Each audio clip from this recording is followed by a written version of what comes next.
السلام علیکم. کیا حال ہے؟ الحمد للہ. نحمده ونصلی علی رسولہ الکریم. اما بعد فاعوذ باللہ من الشیطان الرجیم. بسم اللہ الرحمن الرحیم. رب اشرح لی صدری ویسر. اولاد کے بارے میں پیج نمبر 393. اولاد. حضرت ابراہیم رضی اللہ عنہ کے سوا آپ صلی اللہ علیہ وسلم کی تمام اولاد حضرت خدیجہ رضی اللہ تعالی عنہا سے تھی. ذیل میں ان کا مختصر ذکر دیا جا رہا ہے. نمبر 1 قاسم رضی اللہ عنہ. یہ رسول اللہ صلی اللہ علیہ وسلم کے سب سے بڑے صاحبزادے تھے. انہی کی نسبت سے آپ کی کنیت ابو القاسم تھی. انہوں نے اتنی عمر پائی کہ چلنے لگے تھے. پھر تقریباً 2 سال کی عمر میں وفات پا گئے. نمبر 2 زینب رضی اللہ عنہا. یہ نبی صلی اللہ علیہ وسلم کی سب سے بڑی صاحبزادی تھی. اللہ کی راہ میں مصائب سے دوچار ہوئیں. آپ صلی اللہ علیہ وسلم نے فرمایا ہی افضل بناتی، یہ میری سب سے افضل بیٹی ہے. قاسم کے بعد پیدا ہوئی. ابو العاص بن ربیع رضی اللہ عنہ سے ان کی شادی ہوئی جو ان کی خالہ حالہ بنت خویلد کے صاحبزادے تھے. زینب رضی اللہ عنہا سے ایک بیٹا علی اور ایک بیٹی امامہ رضی اللہ عنہا پیدا ہوئیں. امامہ رضی اللہ عنہا کو نبی صلی اللہ علیہ وسلم نماز میں گود میں لیا کرتے تھے. 8 ہجری کے اوائل میں مدینہ میں حضرت زینب رضی اللہ عنہا نے وفات پائی. رقیہ رضی اللہ عنہا. ان سے حضرت عثمان بن عفان رضی اللہ عنہ نے شادی کی اور ان کے بطن سے ایک صاحبزادے عبداللہ پیدا ہوئے. عبداللہ کس کے بیٹے تھے؟ رقیہ کے. وہ 6 سال کے تھے کہ مرغ نے ان کی آنکھ میں چونچ مار دی جس کے اثر سے بالآخر وہ وفات پا گئے. رسول اللہ صلی اللہ علیہ وسلم بدر میں تھے کہ حضرت رقیہ وفات پا گئیں. حضرت زید بن حارثہ رضی اللہ عنہ فتح کی خوشخبری لے کر مدینہ پہنچے تو انہیں دفن کیا جا چکا تھا. ام کلثوم رضی اللہ عنہا رقیہ رضی اللہ عنہا کی وفات کے بعد بدر سے واپس آ کر رسول اللہ صلی اللہ علیہ وسلم نے ام کلثوم کی شادی حضرت عثمان بن عفان سے کر دی. ان سے کوئی اولاد نہ ہوئی. انہوں نے شعبان 9 ہجری میں وفات پائی اور بقیع میں دفن ہوئی. اسی بنا پر حضرت عثمان کا لقب کیا تھا؟ ذو النورین. فاطمہ رضی اللہ تعالی عنہا. یہ آپ صلی اللہ علیہ وسلم کی سب سے چھوٹی اور سب سے محبوب صاحبزادی تھی. یہ اہل جنت کی عورتوں کی سیدہ یعنی سردار ہیں. حضرت علی بن ابو طالب نے بدر کے بعد ان سے شادی کی یعنی جنگ بدر کے بعد. ان کے بطن سے 2 صاحبزادے حضرت حسن اور حضرت حسین اور 2 صاحبزادیاں حضرت زینب اور ام کلثوم پیدا ہوئیں. یہ وہی ام کلثوم ہیں جن سے حضرت عمر بن خطاب نے شادی کی تھی اور ان سے حضرت زید پیدا ہوئے تھے. حضرت عمر کی وفات ہو گئی تو ام کلثوم کے چچیرے بھائی یعنی چچا زاد کزن اون بن جعفر نے ان سے شادی کی. پھر اون کی وفات ہو گئی تو ان کے بھائی محمد نے شادی کر لی. پھر محمد بھی وفات پا گئے تو دوسرے بھائی عبداللہ نے ان سے شادی کر لی. پھر عبداللہ کے عقد میں رہتے ہوئے خود ام کلثوم نے وفات پائی لیکن انہوں نے کوئی بدشگونی نہیں لی کسی بھائی نے کہ چونکہ میرا بڑا بھائی اس خاتون سے فوت ہو گیا تھا تو اس لیے میں شادی نہیں کرتا اور جب دوسرا بھی ہو گیا تو تیسرے کو تو کرنی نہیں چاہیے تھی ہمارے رسم و رواج کے مطابق. اون بن جعفر نے کی، پھر محمد نے کی، پھر اس کے بعد عبداللہ نے کی، پھر ان کے بعد ان کی اپنی وفات ہو گئی.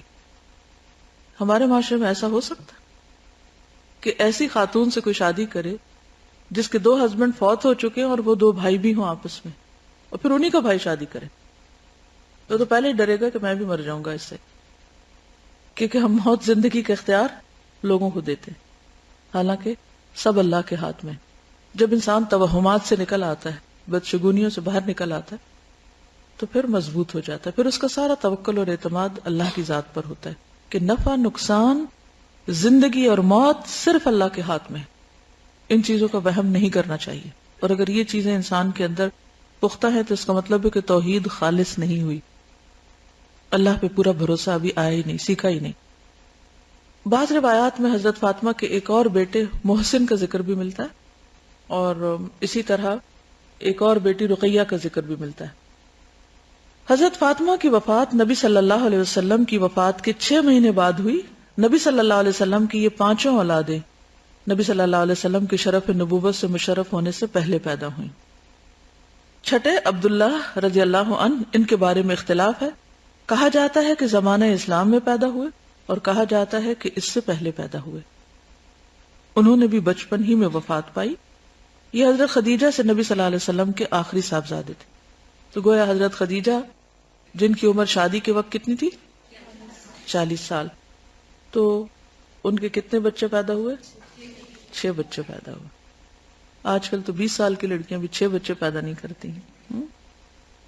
ابراہیم رضی اللہ عنہ، یہ جمادی الاولیٰ یا جمادی الثانیہ 9 ہجری میں آپ کی لونڈی ماریہ قبطیہ کے بطن سے مدینہ میں پیدا ہوئے، اور 29 شوال 10 ہجری کو جس دن مدینہ میں سورج گرہن لگا تھا وفات پائی۔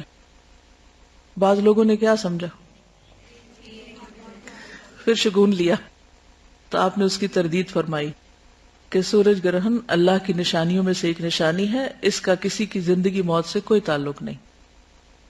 تو ستاروں میں اپنی قسمت نہیں ڈھونڈنی چاہیے۔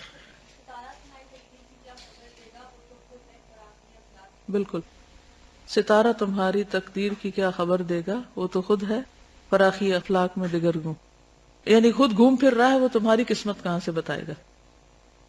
اس وقت وہ 16 یا 18 مہینے کے بچے تھے اور ابھی دودھ پیتے تھے۔ انہیں بقیع میں دفن کیا گیا، اور نبی صلی اللہ علیہ وسلم نے فرمایا ان کے لیے ایک دایا جنت میں ان کی رضاعت پوری کرنی ہے۔ جو لوگ کسی کام کو کرتے کرتے، یعنی اچھے کام کو کرتے ہوئے فوت ہو جاتے ہیں، تو جیسے اگر کوئی قرآن مجید پڑھ رہا ہے اور وہ مکمل نہیں کر سکا اور فوت ہو گیا، تو قیامت کے دن وہ اس حال میں اٹھے گا کہ اس کا تکمیل ہو چکا ہوگا انشاءاللہ۔ اس میں آپ دیکھیے کہ اتفاق کی بات ہے۔ ویسے مجھے بہت حیرت ہوتی ہے کہ ہم جس قسم کے موضوع کو ٹچ کرتے ہیں، اللہ تعالیٰ اس کے دلائل ساتھ ہی لے آتے ہیں۔ یہ تھوڑا سا حصہ رہ گیا تھا، اس کو ہم اس دن بھی پورا کر سکتے تھے، لیکن شاید ہم نے سفر کا لیکچر سن کر یہ پڑھنا تھا تاکہ ہمیں نبی صلی اللہ علیہ وسلم کی سیرت سے مزید پتہ چلے کہ عملی طور پر وہ لوگ ان خرافات سے کتنا دور تھے۔ حضرت فاطمہ رضی اللہ تعالیٰ عنہ کے بارے میں مختصراً میں نے کچھ آپ کے سامنے ذکر کیا تھا، تھوڑا سا ذکر اور کر لیتے ہیں ان کا۔ حضرت فاطمہ آپ صلی اللہ علیہ وسلم کی بیٹیوں میں سب سے چھوٹی بیٹی تھی۔ بچوں میں چھوٹی نہیں تھی، لیکن زندہ رہنے والوں میں سب سے چھوٹی تھی، جو آپ کی وفات کے بعد فوت ہوئی۔ باقی ساری اولاد پہلے فوت ہو گئی۔ چھوٹے بچے ویسے بھی بہت پیارے ہوتے ہیں، لیکن ان کی اپنی کچھ خصوصیات ایسی تھی کہ جس کی بنا پر آپ صلی اللہ علیہ وسلم ان سے بہت محبت کرتے تھے۔ ان کی زندگی کا مطالعہ اس لیے بھی کرنا چاہیے کہ انہیں جنت کی عورتوں کا سردار قرار دیا گیا ہے۔ وہ کون سی کوالٹیز تھیں، وہ کون سی خوبیاں تھیں، وہ کیا چیز تھی کہ جس نے انہیں اتنا بلند مرتبہ دیا، اور ہم اپنے آپ کو اس کی روشنی میں جانچیں اور پرکھیں کہ اگر ہم بھی جنت میں بلند درجے چاہتے ہیں تو ہمیں کون سے کام کرنے ہوں گے، کیا کرنا ہوگا، کون سی خصوصیات اپنانی ہوں گی۔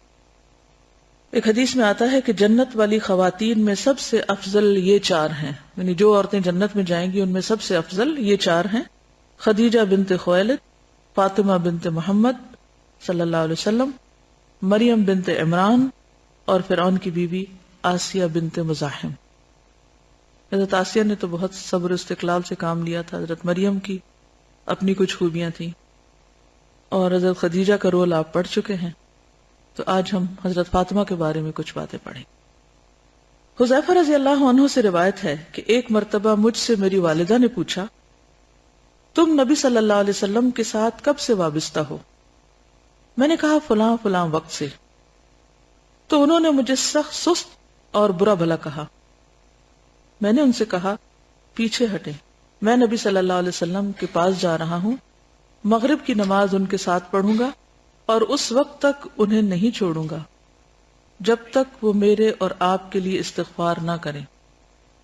چنانچہ میں نبی صلی اللہ علیہ وسلم کی خدمت میں حاضر ہوا اور ان کے ساتھ مغرب کی نماز پڑھی، پھر نبی صلی اللہ علیہ وسلم نے عشاء کی نماز پڑھائی اور واپس چلے گئے. میں بھی پیچھے ہو لیا. راستے میں کوئی آدمی مل گیا جس سے نبی صلی اللہ علیہ وسلم باتیں کرنے لگے. جب وہ چلا گیا تو میں آپ کے پیچھے چل پڑا. آپ نے میری آواز سن لی اور پوچھا کون ہے؟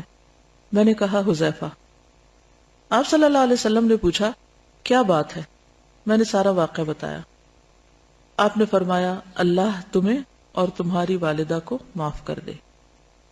پھر فرمایا کیا تم نے اس شخص کو کبھی زمین پر دیکھا تھا جو ابھی تھوڑی دیر پہلے مجھ سے ملا تھا؟ میں نے کہا کیوں نہیں؟ آپ نے فرمایا وہ ایک فرشتہ تھا جو آج رات سے پہلے کبھی زمین پر نہیں آیا تھا.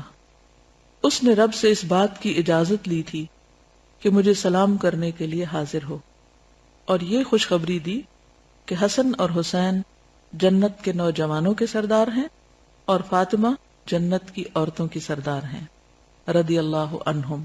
مسند احمد کی روایت ہے. ہر واقعے کے اندر اتنا کچھ سیکھنے کو ہے، پوری ایک تصویر بن جاتی ہے، لیکن وقت اتنا نہیں ہے آپ کے پاس. آپ بتائیے اس پوری کہانی سے کیا کچھ سیکھا؟ حضرت حذیفہ کے بارے میں کیا سیکھا پہلے یہ بتائیے. کیوں گئے؟ استغفار کیوں کرانے گئے؟ ماں ناراض ہوئی نا کسی بات پہ، پریشانی لگ گئی تو خود بھی استغفار کی ہوگی. اور پھر یہ نہیں کہ ہم ڈانٹ لیں تو ہم بہت نیک ہیں اور بچہ اگر غلطی کرتا ہے تو اس کا ہی سارا قصور ہے. بعض اوقات ہمارا ڈانٹنا بھی صحیح طریقے پر نہیں ہوتا، چاہے ہم صحیح بات پر ڈانٹ رہے ہوں. ٹھیک ہے، تو اس پر غلطی کرنے والے اور غلطی پہ سمجھانے والے دونوں کو استغفار کی ضرورت ہوتی ہے. ٹھیک ہے، سمجھ گئے یہ بات؟ مثلا ہم مائیں ہوتے ہوئے یہ بات فار گرانٹیڈ لیتی ہیں، ہم ماں ہیں، ہم جو چاہیں کر گزریں، ہڈیاں توڑ دیں، بال نوچ دیں، ہاتھ مروڑ دیں، کوئی برا بھلا کر کے ان کا سارا کانفیڈنس شیٹر کر دیں، اور پھر ہم ماں ہیں، ہمارے پاؤں تلے جنت ہے، ہم جو جی چاہے کریں. یہ کھلی چھٹی کسی کے پاس نہیں ہے، یہ یاد رکھے، کسی بھول میں نہ رہنا. بچوں کے ساتھ بھی ظلم کریں گے تو پکڑے جائیں گے، اور پھر بچے سے معافی مانگنا اور بچے سے سوری کرنا وہ تو پھر ہم نے کرنا ہی نہیں نا، کیونکہ وہ تو پھر ہمارا روب چلا جائے گا. تو پہلی بات یہ سیکھنے کی، جب بھی آپ کسی واقعے پہ غور و فکر کرنے لگے تو جہاں سے بات شروع ہوئی نا وہاں سے شروع کیا کریں. یہ بات یاد رکھیں گے، جمپ نہ کیا کریں بیچ میں، ترتیب ملحوظ خاطر رکھا کریں. یہ پہلا نقطہ ہے سیکھنے کا.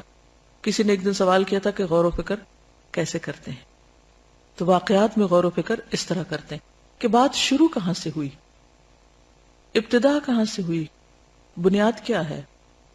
کیونکہ باقی چیز بنیاد پر بیس کرتی ہے نا. اگر آپ نے وہ چھوڑ دی اور آپ کو بھی وہاں پہنچ گئے، کبھی وہاں کبھی وہاں، بات ٹھیک ہوگی آپ کی، ہو سکتا ہے آپ کو وہی سے زیادہ کلک کیا ہو، لیکن ترتیب بات شروع کرنے کی کوشش کیا کریں. ٹھیک ہے. پھر کیا ہوا؟ آپ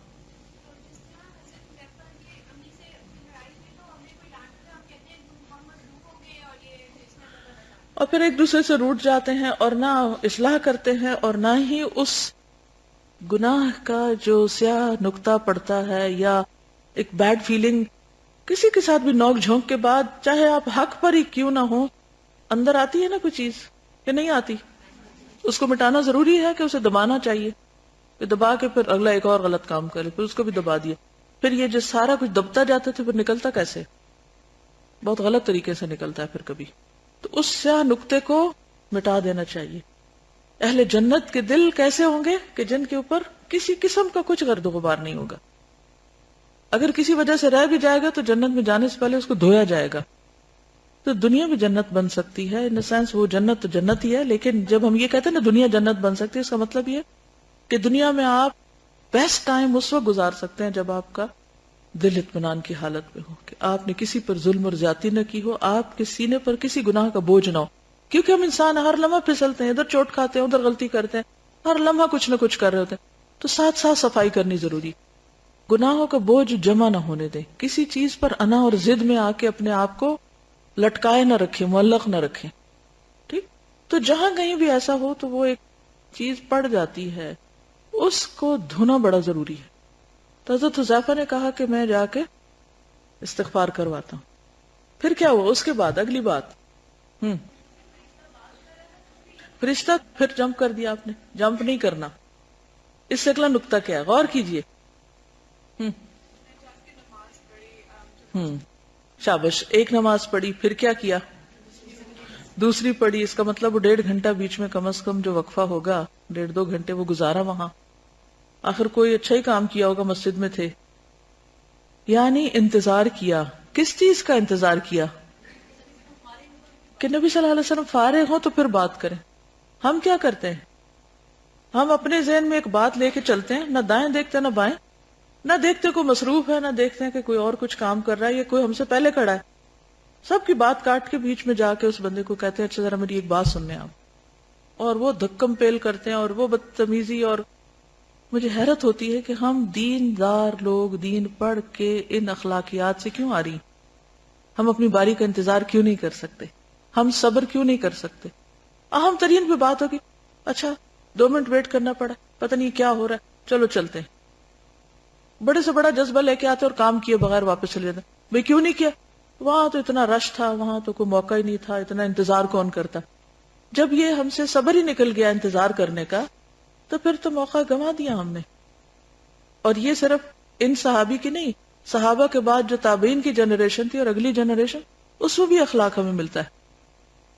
لوگ عبداللہ بن عباس کے دروازے پر دوپہر گزارتے تھے جس میں آندھیاں اور لو چلتی تھی، لیکن وہ صرف انتظار کرتے تھے کہ جب وہ نکلیں گے تو ان سے حدیث پوچھیں گے، تو ان سے سیکھیں گے. تو نیکی کے لیے، نیکی کے کام کو پایا تکمیل تک پہنچانے کے لیے صبر کرنا، انتظار کرنا بہت ضروری ہے. اس وقت میں انسان کچھ اور کر سکتا ہے.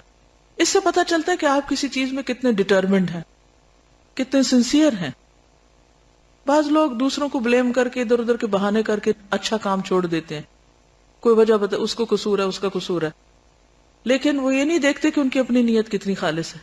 اگر ہمارا ارادہ کسی کام کے کر گزرنے کا، تو پھر صدیاں بھی گزر جائیں تو ہم انتظار کریں گے. اور اگر ہم سچے نہیں، سنسیئر نہیں، تو تھوڑی دیر میں ہی ہمارا سارا جذبہ یوں بیٹھ جائے گا. اسی وجہ سے استقامت نہیں ہوتی کاموں میں. اب آپ دیکھیے کہ وہ انتظار کر رہے ہیں، پھر دوسرا انتظار کرے. پھر جب انہوں نے دیکھا مسجد میں موقع نہیں ملا تو پیچھے چل پڑتے ہیں.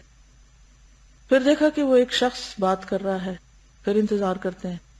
پھر جب دیکھتے ہیں کہ بالکل سبھی چلے گئے ہیں تو پھر وہ اپنی بات بتاتے ہیں. کیونکہ بعض اوقات گھر کی باتیں، راز کی باتیں برسر مجلس انسان نہیں کر سکتا.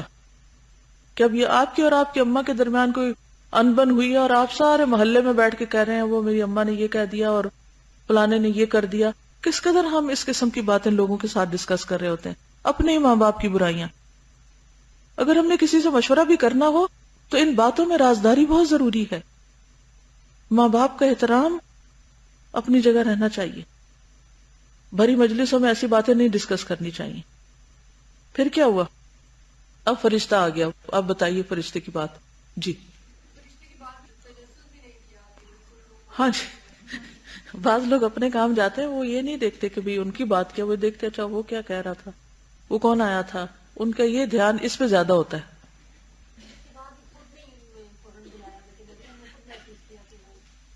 جی، یعنی اپنے وجود کا احساس دلایا لیکن انتظار کیا اور آپ نے پھر بلایا اور پوچھا.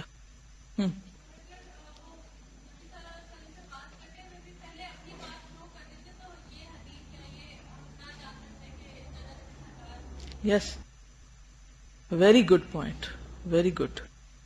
یعنی انہوں نے دھڑ سے اپنی بات نہیں پہلے کی، پہلے انہوں نے سنا کہ آپ کیا کہنا چاہتے ہیں. اگر وہ نہ سنتے تو کیا ہوتا، یہ حدیث ہمیں کیسے پتہ چلتی. تو سیکھنے کے لیے خاص طور پر بہت صبر کی ضرورت ہوتی ہے. اگر صبر نہ ہو تو آپ جیمز نہیں تلاش کر سکتے. جی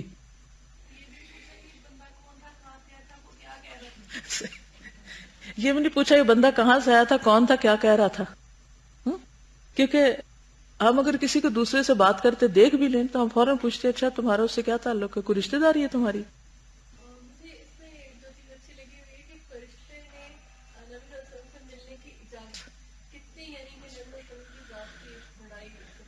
بالکل. یعنی فرشتے نے آپ سے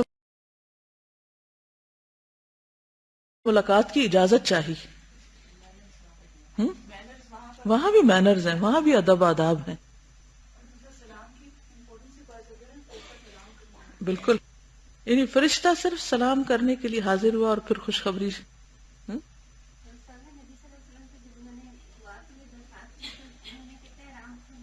جی ہاں، یہ بھی بہت اہم نقطہ ہے کہ جب نبی صلی اللہ علیہ وسلم سے انہوں نے کہا کہ آپ میرے لیے دعا کر دیں، تو آپ نے ان کی پسند کے مطابق ان کے لیے دعا کر دی.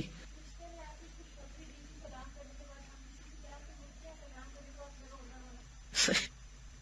جی ہاں، فرشتہ خوشخبری سنایا تھا. عام طور پہ ہم صرف کسی سے اس وقت ملاقات کرتے ہیں جب ہم کسی مصیبت میں ہوں تو اپنا رونا سنا سکیں.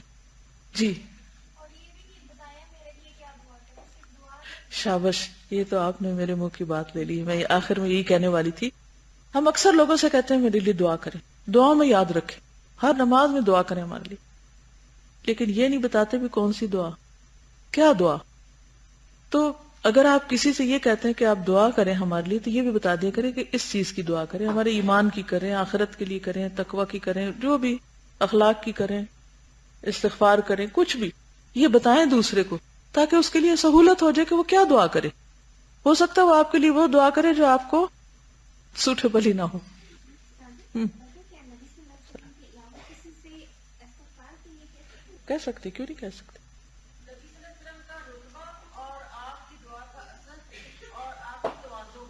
جی ہاں جی.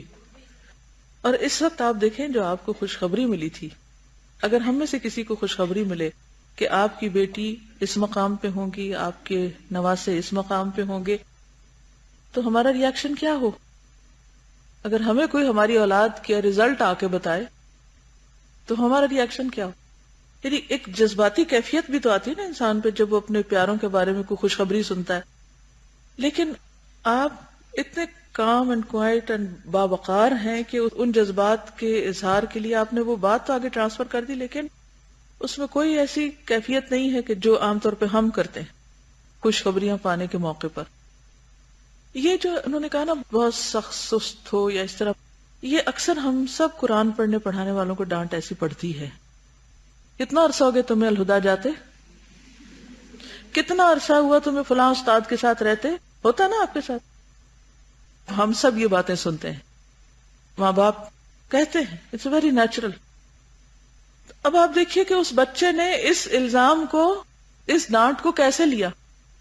اور جب ہمیں کوئی یہ کہے کہ اتنا عرصہ ہو گیا تمہیں قرآن پڑھاتے یا پڑھتے یا فلاں جگہ جاتے یا فلاں کے ساتھ رہتے، اور کیا سیکھا تم نے اب تک، تمہاری ابھی تک کوئی عادت ٹھیک نہیں ہوئی، تو ہم کیا کریں گے؟ بستہ اٹھا کے وہاں رکھیں گے اور کہیں گے ہم آج سے جا ہی نہیں رہے، ہم نہیں پڑھ رہے، یا چھوڑ دیں گے کہ فائدہ ہی نہیں، واقعی میرا تو کوئی عمل ہی نہیں بدلا، اس لیے بہتر ہے کہ میں چھوڑ ہی دوں پڑھنا. بہرحال بہت کچھ ہے، لیکن میں پھر آگے نہیں جا سکوں گی. تو جب بھی آپ کوئی حدیث پڑھا کریں تو ایسے ہی نہ گزر جایا کریں، ٹھہر کے رک کر سوچا کریں، غور و فکر کیا کریں، اپنی عملی زندگی سے ریلیٹ کیا کریں، کیونکہ یہ علم ہم عمل کے لیے سیکھ رہے ہیں. ٹھیک ہے، علم برائے عمل ہے. فاطمہ رضی اللہ تعالی عنہا کی حیا. انس رضی اللہ عنہ سے روایت ہے کہ نبی صلی اللہ علیہ وسلم فاطمہ رضی اللہ عنہ کے لیے ایک غلام لائے جو آپ نے انہیں ہبہ کیا تھا. انس نے کہا فاطمہ رضی اللہ عنہ پر ایسا کپڑا تھا کہ وہ اگر اسے اپنے سر پہ لیتی تو پاؤں تک نہ پہنچتا، اگر پاؤں کو چھپاتی تو سر پہ نہ رہتا. بس جب نبی صلی اللہ علیہ وسلم نے ان کی الجھن کو دیکھا تو فرمایا تمہارے لیے کوئی حرج کی بات نہیں، تمہارے سامنے صرف تمہارے والد ہیں اور تمہارا غلام ہے. تو اس سے پتہ چلتا ہے کہ والد کے سامنے اگر سر ننگا ہو جائے تو کوئی بات نہیں، لیکن یہ نہیں کہ انسان بلا وجہ ننگا کر کے ایسے ہی پھرے. انسان پراپرلی ڈریس اپ جب بڑوں کے سامنے ہوتا ہے تو یہ بھی ادب اور مینرز میں سے ہوتا ہے. اور یہ غلام آج کل کے سرونٹس نہیں ہیں، یہ یاد رکھیے.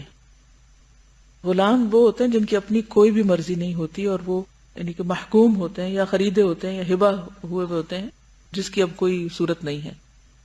نبی صلی اللہ علیہ وسلم کے جگر کا ٹکڑا ہے. حضرت فاطمہ مسور بن مخرمہ رضی اللہ عنہ سے روایت ہے کہ رسول اللہ صلی اللہ علیہ وسلم نے فرمایا فاطمہ میرے جسم کا ٹکڑا ہے، اس لیے جس نے اسے ناحق ناراض کیا اس نے مجھے ناراض کیا. یہ خاص موقع پر بھی آپ نے بولا تھا، لیکن اس سے کیا بات پتہ چلتی ہے کہ اہل بیت کے بارے میں جو لوگ آپ کے محبوب تھے، آپ کے پیارے تھے، ان سے ہمیں بھی محبت کرنی چاہیے. ٹھیک ہے نا؟ اور ان کے بارے میں کوئی ایسی بات نہیں کہنی چاہیے ان کی زندگی میں بھی اور بعد میں بھی جو آپ کو ناگوار ہو.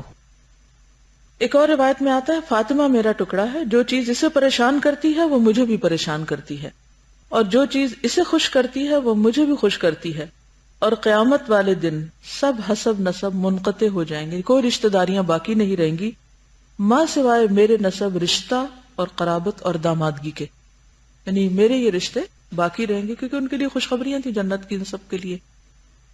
ویسے بھی سب ایک دوسرے کے دشمن ہو جائیں گے، چاہے اپنی اولاد ہو یا والدین ہو. یوم یفر المرء من اخیہ وامہ وابیہ وصاحبتہ وبنیہ، سوائے کن کے؟ الاخلاء یومئذ بعضهم لبعض عدو الا المتقین، تقوی والے ہی وہاں بھی دوست ہوں گے اور وہاں ایک دوسرے کے ساتھی ہوں گے، ادروائز خون کے بھی رشتے ختم ہو کر رہ جائیں گے. یہاں سے کیا بات سیکھنے کو ملتی؟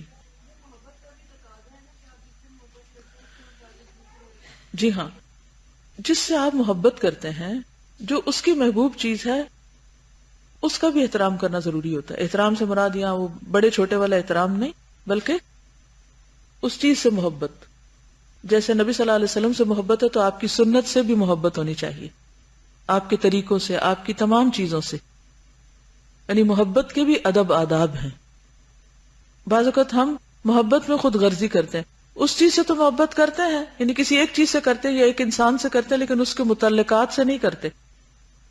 پھر بعض لوگ، مثلا جو مجھے تجربہ ہوتا ہے، بعض لوگ مجھ سے تو بڑی محبت عقیدت کا اظہار کرتے ہیں لیکن الہدا سے نہیں کرتے، تو میرا دل سخت ٹوٹتا ہے. میں کہتی یہ میری زندگی کا ایک حصہ ہے. اگر آپ صرف مجھ سے کرتے ہیں اس کا مطلب ہے وہ ایک شخصیت پرستی قسم کی چیز ہے. اگر آپ میرے مشن سے محبت نہیں کرتے تو میری محبت بھی جھوٹی ہے. اکثر لوگ کہتے ہیں کہ اچھا ہم آپ سے محبت کرتے، تو میں ہمیشہ یہ کہتی ہوں کہ پھر وہ کام کریے جو میں کر رہی ہوں، ورنہ محبت کس چیز کی ہے؟ اور میں یہ کام کیوں کر رہی ہوں؟ میں کیوں کر رہی ہوں؟ سوچئے. اللہ کی محبت میں، اللہ کے دین کی محبت میں، اللہ کے نبی کی محبت میں، ان کے مشن کی محبت میں بھی اسی لیے اپنا آپ سب کچھ اسی لیے لگائی ہوئی ہوں. اور اگر آپ کو مجھ سے محبت ہے تو پھر آپ کو بھی ان چیزوں سے محبت کرنی ہوگی جن سے میں محبت کرتی ہوں. ہم دعا بھی تو یہ مانگتے ہیں، اللہم ارزقنا حبک وحب من یحبک، اللہ ہمیں محبت بھی بس ان کی دینا جو تجھ سے محبت کریں. کیونکہ اگر وہ کسی اور چیز سے محبت کرتے ہیں اور ان کی محبت ہمارے دل میں ڈال دی تو کہیں ہمارا بھی قبلہ نہ پھر جائے. کہ محبت ایسی طاقت ہوتی ہے کہ انسان کو بہا کے لے جاتی ہے. تو اللہ کسی ایسی چیز کی محبت نہ دینا جو تجھ سے محبت نہ کرے، کیونکہ تیری محبت سے دوری نہیں ہو سکتی. ہر چیز چھوڑی جا سکتی، تو نہیں چھوڑا جا سکتا. تو اگر آپ کو کسی سے محبت ہے تو جو کام وہ کر رہا ہے اس کام سے بھی محبت پر کرنی چاہیے، ورنہ محبت کے کوئی معنی نہیں ہے. اچھا، یہ جو لیسن آپ سیکھتے ہیں ایٹ لیسٹ یہ تھوڑے تھوڑے نوٹ کر لیا کریں، کیونکہ اس کے بعد تو آپ بھول آ جائیں گے. عملی باتیں ہیں نا، کرنے کی باتیں. اور یہ جو فیملی بانڈنگ ہے کتنی زبردست ہے. بہت سے لوگ دین کا کام کرتے ہیں لیکن خاندان کا خیال نہیں کرتے، اپنے بچوں کا خیال نہیں کرتے، یا ان کو اس راہ پہ نہیں لگاتے.